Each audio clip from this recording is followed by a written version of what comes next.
धन्यवाद। आजिर आलोचना कवि सूर्य बलदेवरथंकर महाचर्चित यही चंपू जहाँ कह जाए किशोर चंद्रानंद चंपू ओडिया साहित्यर विरल विभव। यही चंपूरे श्री राधा ललिता एवं श्रीकृष्णंकर जो अमृत प्रेमलीला ताहा निश्चित भाव तार स्वाद को आकंठ पान करी ओडिशार जो कह जाए कोटि कोटि श्रोता माने सार्थक होउचंती। आज मध्य आम गहन किशोर चंद्रानंद चंपूर यही रचयिता दक्षिण ओडिशार प्रबुद्ध कवि कवि सूर्य बलदेवरथ निश्चित भाव अमर।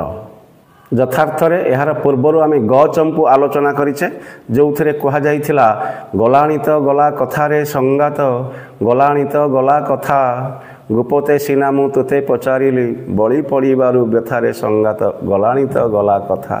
निश्चित भाव श्रीराधा मनस्तापर ललिता को मनर दुख मनर व्यथा मनर कोह को कहते एवं घ चंपूरे प्रकारांतरे ललिता मध्य ईसत आकट भंगी श्रीराधा को प्रबोधन दौरान बुझाऊँच एवं कहते राग कामोदी यही घ चंपूरे से कहते घेनाई आम्भे जेते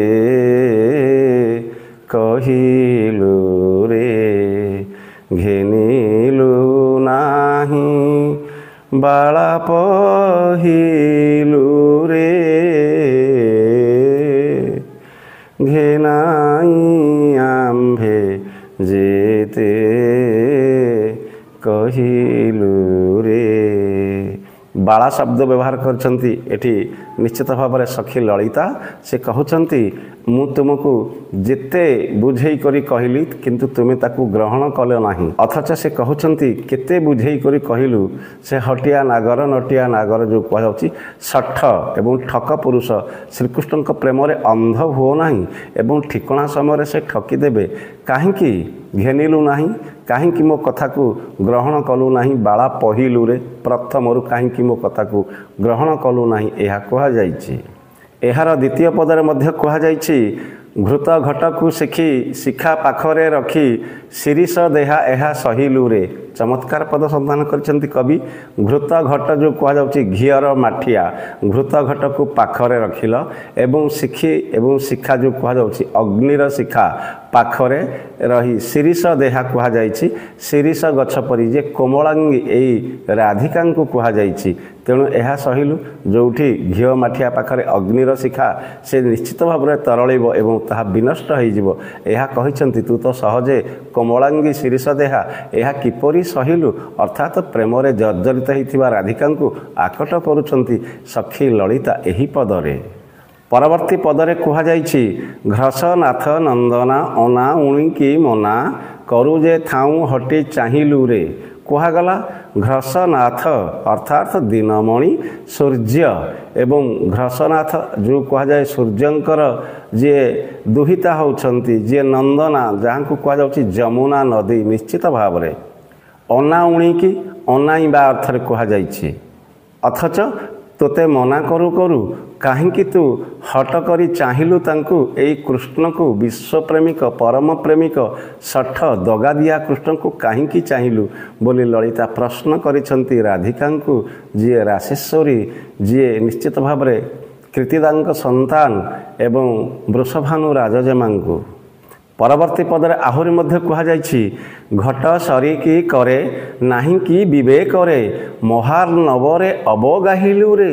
अथच हे बाला तू जो कह जाउछि राजनंदिनी वृषभानु जेमा काहेकि एभली कांड कलु जी घट सरीटे गोटे घट सरी गोटे माठिया तो पाखर नहीं जलपात्रटे तो पाखरे नहीं जहाज उपर सिना महार्णव को पारी हुए किंतु काहेकि ए महार्णव अर्थात महासमुद्र को पारी हबार जो कह जाउछि खाली देहरे घट सरीटे मध्य तो पाखरे नहीं एभली दुस्साहस तू किपरि कलु बोली मध्य से कहउछंती ललिता श्रीराधा को। घोटी कितब मूल घोरी घोर जांगल गरल तुले ताहा पीलु रे। घोर अर्थात भयंकर जांगल एक प्रकार विषाक्त जंगलर वृक्ष जहाँ कह जाइछि धुतुरा मूल को घोटी लह लंगलिया को घोरी विष संगत मिसाई पीदेलु। अथच एभली विष पीले लोक मरीजाए किंतु तू टिके मध्य निचेष्टा हलु नहीं, टिके मध्य घुमेई पड़िलु नहीं। अथच से कहउछंती तू तो घुमेइलु नहीं कि विषर कौन प्रक्रिया तो देहरे ताहा उपद्रव सृष्टि कला नहीं, अथच आम मानक दयारु तू बंची अइलु। पुनश्च कुहा जाइछि घेनी घेनाई जाई कहिबा समजाई, घेनी घेनाई जाई कहिबा समजाई घटिले आंभे एका जीलु रे। अथच श्रीकृष्ण आड़ को अनाइबा द्वारा, श्रीकृष्ण आड़ को चाहिबा द्वारा तू जो भयंकर अन्याय करिथिलु सेथिरे निश्चय तोर अनेक क्षति साधन होइथांता, मात्र आंभे माने पाखरे थिबारु तोर कौनसी अनिष्ट हैला नाही। घटना विरहरे अवश्यत जहरे तोघेनी आत्मघाती होइलु रे, घोलरे पछे मरु आज तो हुकुमरु निकुंज दौड़कू रहिलु रे। आंभे माने जाई निश्चित भाव में घेना घेनी करी एवं तांको अत्यंत तोषामद करी कृष्ण को कहबू, अवश्य जेबे तोर एवं तांकर मिलन घटिब तेंभे आंभे माने निश्चय बंचिबू। पुनश्च कुहा जाइछि घांटी हेउछु मात्र अनिल शतपत्र नेत्राजा आंभ बस नोहिलु रे। घांटी हेउछु मात्र अनिल शतपत्र नेत्राजा आंभ बस नोहिलु रे। घने चपला लीला चाही घन कुंतला तुकिए अभिलाष बहिलु रे। घारी देलु की रसे अष्ट दुर्गेश भासे अवश्य मोहन को मोहिलु रे।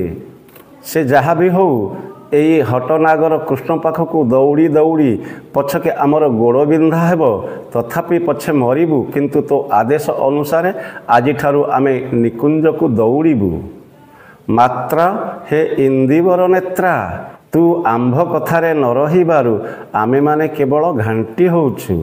हे कृष्ण केशा मेघरे बिजुली खेलिबा देखी तू कौन ए इच्छा को तो हृदय रे बहिलु कि? कारण नेलिया मेघर आस्तरण रे हलदिया रंगर बिजुली खेलिबा अत्यंत सहज, जेहेतु कृष्ण वर्ण गाढ़ नीलवर्ण एवं तांको कोଳରେ तू निश्चित भाव में बिजुलीर चमक परि अत्यंत गोरा, एही हेतु तांको कोଳରେ तू खूब सुंदर दिशिबू। तू कौन एही इच्छा पोषण कलु कि? प्रकारांतर एहा कुहा जाइछि। अथच अष्ट दुर्गेश जहाँ को कह जाउछि आठगड़र राजा, जो राजांक नाम रे ए चंपू को कवि सूर्य बलदेव रथ निजे भणती करिसंती। से कहउचंती आठगड़र राजा कहूअछंती बोध हुए श्रीकृष्ण को कि विचित्र रसरे तू घारी देई अछु, तेणु मोर मने हुए से निश्चय तो प्रेम रे पागल हेबे, से निश्चय तो प्रणय रे अनुरक्त रहिबे। एही मर्मरे कविसूर्य बलदेव रथंकर किशोर चंद्रानंद चंपूर घ चंपू समाप्त। वंदे उत्कल जननी।